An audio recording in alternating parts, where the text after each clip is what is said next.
Amazon taking on Senator Bernie Sanders, the e-commerce giant, responding in a rare blog post to the senator's repeated claims of poor working conditions at Amazon fulfillment centers. Amazon calling the claims, quote, inaccurate, misleading. The blog post goes on to say, we've been in regular contact with his office and have offered several opportunities for Senator Sanders and his team to tour one of the fulfillment centers.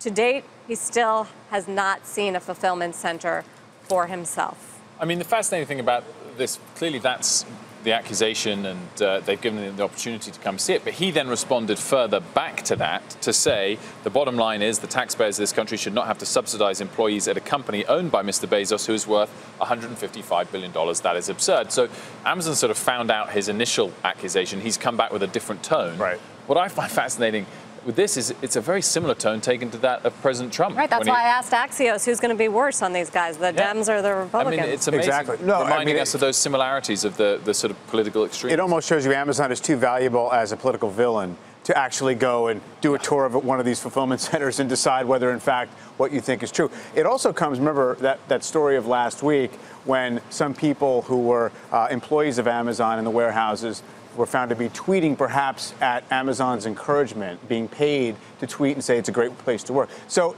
this is a stubborn issue for Amazon, and it's yet another way that Amazon is the new Walmart. 20 or 30 years ago, it was very, very persistent perception of Walmart. Didn't pay their people well. It was McJobs, all the rest. We should say that Amazon's blog is almost a full page of A4, and they list, all sorts of things they offer to their workers.